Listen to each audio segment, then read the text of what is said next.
월야 환담 채월야 1권 1장. 그래? 신부는 흡혈귀의 말을 듣더니 미소를 지었다. 그는 총구를 흡혈귀의 머리로 옮겼다. 흡혈귀는 깜짝 놀라서 움직이려고 했지만 팔 하나, 다리 하나를 잃은 그로서는 버둥거리는 게 고작이었다. 왜요? 나는 아는 걸 다 말했는데. 정말 쓸모없는 놈이로군. 네 놈이 하는 건 나에게 전혀 도움이 안 돼. 그는 그렇게 말하고 주저하지 않고 방아쇠를 당겼다. 총성과 함께 머리가 산산조각이 났다. 비록 흡혈귀에게 재생력이 있다고 하지만 수눈을 듬뿍 바른 59경의 매그넘탄을 머리통에 맞고 살 수는 없다. 제기랄. 어부를 위해 일한 새꼴이 되었군. 은발의 신부는 고사성어에도 꽤 박식한지 그렇게 말하면서 신경질적으로 데저트 이글을 허리춤에 넣었다. 그러자 그 기세에 질린 중년 남자가 어깨를 으쓱해 보였다. 어쨌거나 총을 썼으니까 경찰이 올 텐데 자리를 피해야 하지 않겠습니까? 나는 상관없어. 문제가 있다면 니콜트지. 그는 그렇게 말하고 케이스를 들었다. 그런데 그때였다. 건너편에서 유리창이 깨지는 소리가 난 것이다. 아무래도 불가피하게 추격전을 벌여야 할 것 같군. 뒤처리 정도는 해줄 수 있겠지? 신부는 중년 남자를 비난하듯 노려보면서 뒤로 빠져나갔다. 역시 예상대로 클럽 주방의 창문이 깨져 있고 그쪽으로 한 사람이 뛰어가는 게 보였다.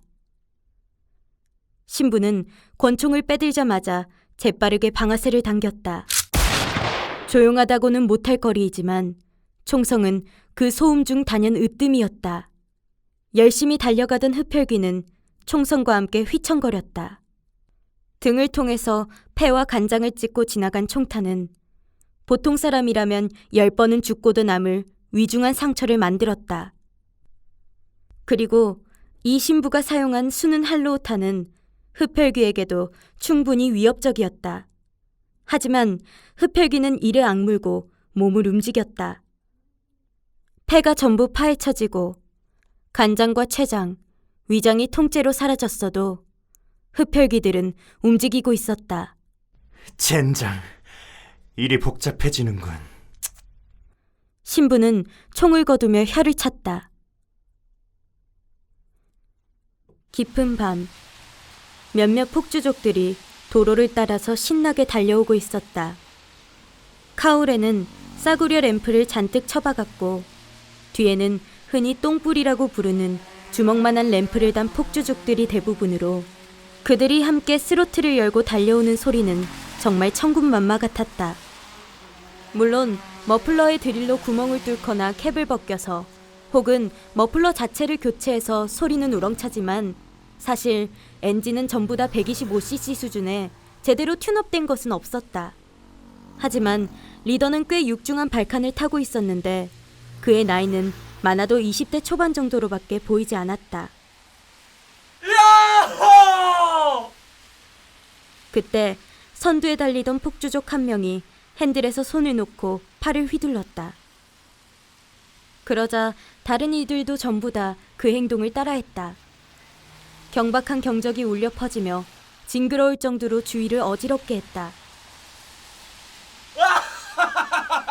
죽여주는데! 야, 세거나! 윌리 해봐라! 리더는 옆에 따라오고 있는 이를 세건이라고 불렀다. 바람소리 때문에 거의 들리지 않기 때문에 그야말로 목청이 터지도록 외쳐야 했다. 하지만 세건은 그 말을 어떻게 알아들었는지 대답했다. 싫어! 이거 형 거라서 흠집이라도 나면 죽는다고! 그는 그렇게 말하면서 헤드라이트를 깜빡였다. 국산인 RX125를 타고 있었는데 마치 새로 뽑은 것처럼 깨끗한 게 주인이 이놈에게 드린 공을 대변해 주었다.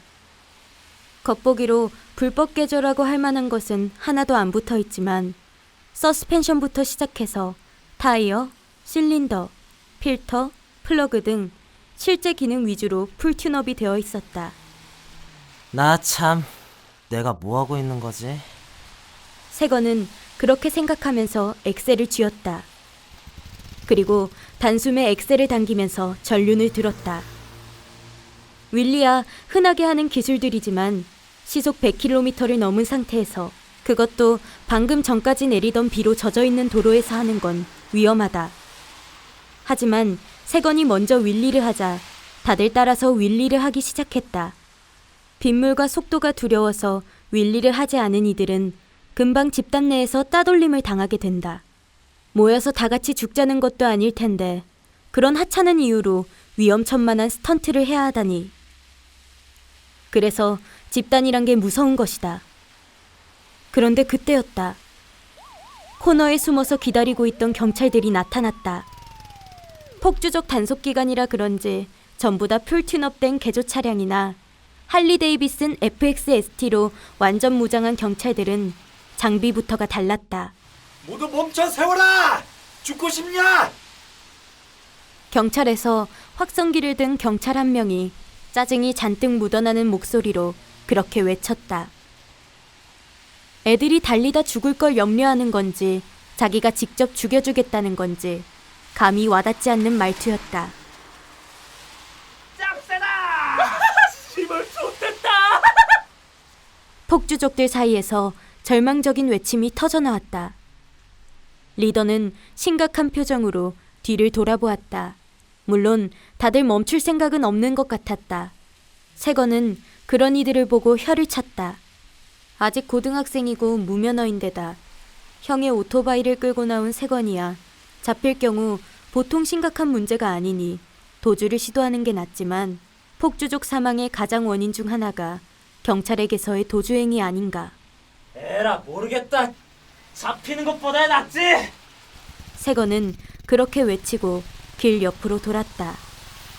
인터체인지 밑으로 들어가는 루프형 도로라 길 옆으로 빠진다는 것은 밑으로 뛰어내린다는 이야기인데 이게 보통 실력으로 되는 일이 아니다. 온로드에서 오프로드, 다시 온로드로 이어지는 데다가 기본적으로 점프라 이만저만한 컨트롤 없이 할 수 있는 일이 아닌 것이다.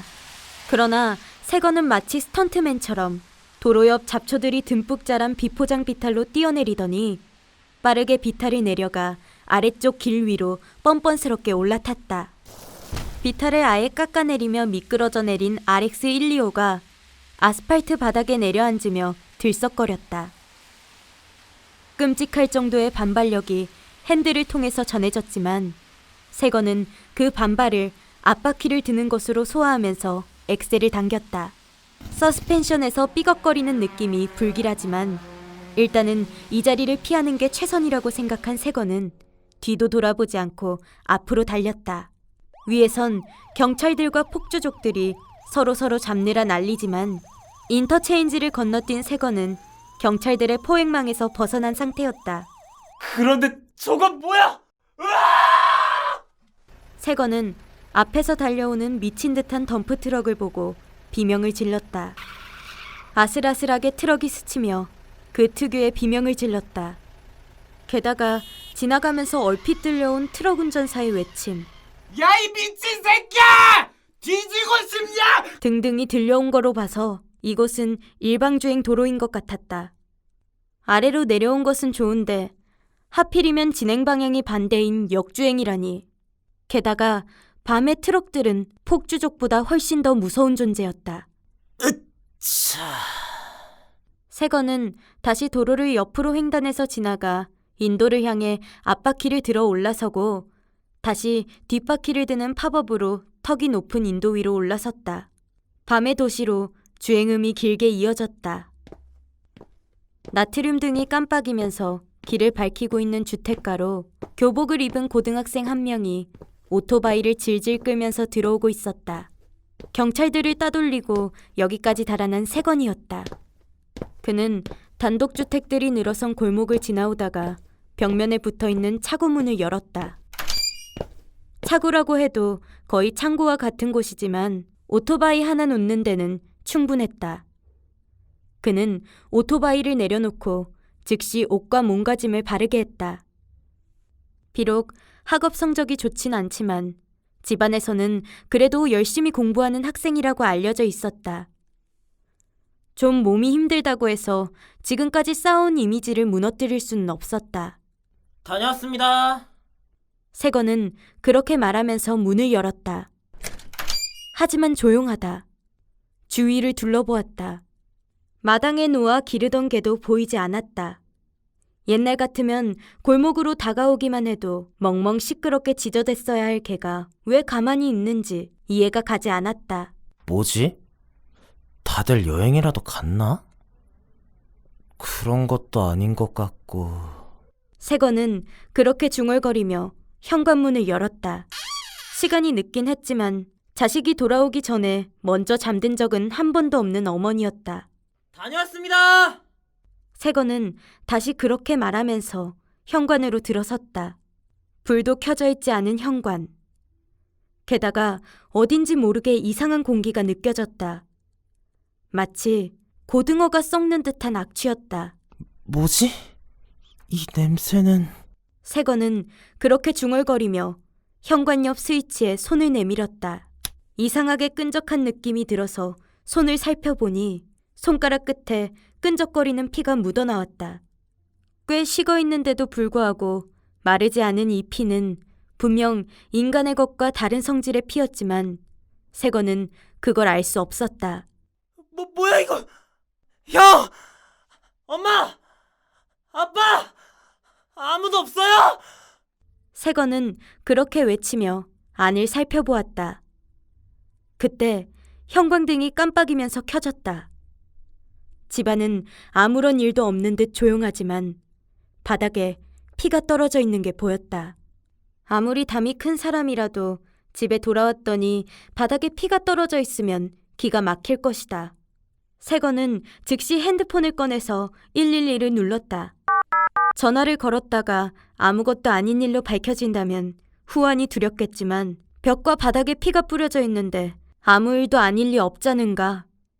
세건은 전화기를 열고 즉시 경찰에 신고한 뒤 신발장을 열고 안에 세워져 있는 것 중 낡은 목검을 꺼냈다.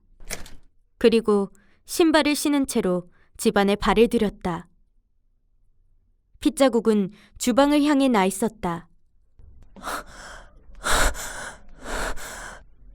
세건은 숨을 죽이고 주방을 향해 걸어갔다. 한 걸음 한 걸음을 내디딜 때마다 심장이 쿵쾅거린다. 주방으로 다가갈수록 강해지는 피냄새가 너무나도 불길하다. 그런데 그때였다. 유리창이 깨지며 개 한 마리가 뛰어들었다. 영화용 설탕 유리가 아니기 때문에 유리창을 깨고 들어온 개도 금세 피투성이가 되었지만 이제는 피를 좀 흘리는 것을 걱정할 필요가 없었다.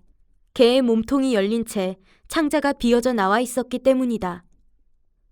세건은 반사적으로 몸을 돌려서 목검을 휘둘렀지만 뛰어든 개의 공격을 저지하는 데는 역부족이었다.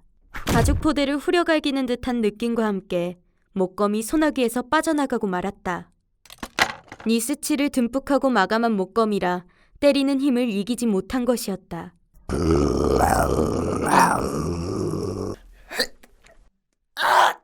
세건이 미처 비명을 지를 새도 없이 개가 그의 어깨를 물었다. 세건은 잔다르크, 집안 사람들은 맹순이라고 부르던 아주 순한 골든 리트리버가 2미터도 넘는 바닥에서 1층 창문으로 뛰어오른 것이다. 말도 안 된다는 생각보다 고통이 뇌리를 후벼 팠다. 세건은 비명도 못 지르고 꺽꺽거리면서 뒤로 넘어졌다. 단 일격에 어깨뼈가 골절되는 중상을 입은 것이다. 세건은 무의식 중에 발을 들어서 자신을 물어뜯고 있는 개의 복부를 발로 찼다. 끄집어 나와 있던 내장이 물컹 발에 걸리면서 복부에서 쑥 빠져나왔다. 끈적끈적한 피가 엉기면서 감겨있던 실타래가 풀리듯 내장이 비어져 나오는 느낌은 간접적이라 해도 소름 끼치는 것이었다. 하지만 어깨뼈가 부서진 마당에 그런 감각에 놀랄 순 없었다. 세건은 몸을 일으켜서 그 커다란 개를 뒤집었다. 일단 내장을 좀 뽑아내니 제 아무리 괴물 같은 개라고 하더라도 몸이 움직여지질 않는지 쉽게 뒤집혔다. 세건은 다짜고짜 개를 내리쳤다. 주먹으로 내리치고 팔꿈치로 내리치고 손목으로 내리쳐서 손목이 삐건 말건 신경 쓰지 않았다. 자기가 기르던 개를 때려 죽인다는 감상도 없었다. 결국 개는 입을 벌리고 떨어져 나갔다. 어깨의 살을 한 뭉텅이는 잘라간 게 보통 위중한 상처가 아니었다. 그렇다면 잔다르크가 미쳐서 집안 사람들을 공격한 건가? 세건은 그렇게 생각하고 이를 악물었다. 만약 이 개가 범인이라면 집안에 있었어야 옳다. 유리창을 깨고 돌격해 들어올 필요도 없지. 밖으로 나갔다가 이제 와서 안으로 돌격했다는 것은 말이 안 된다.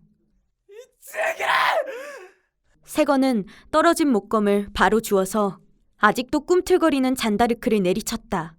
이 미친 개는 오랫동안 그의 공격을 버티다가 결국 두개골이 깨지면서 쓰러져 버렸다. 그 정도만 휘둘렀는데도 세건의 소나기에는 물집이 잔뜩 잡혀버렸다. 세건은 몸을 일으켜서 주방으로 걸어가 보았다.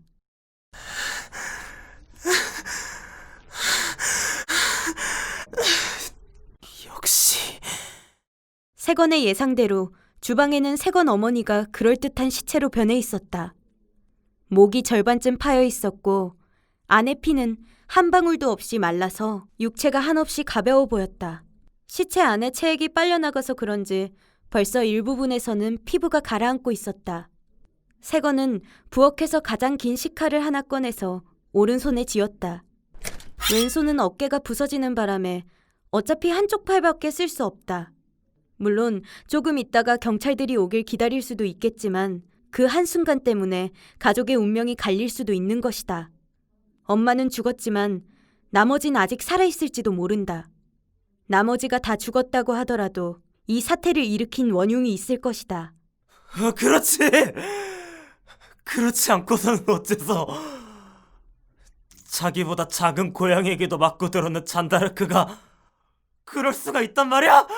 세건은 반쯤 실성해서 혼잣말하며 계단을 올라섰다.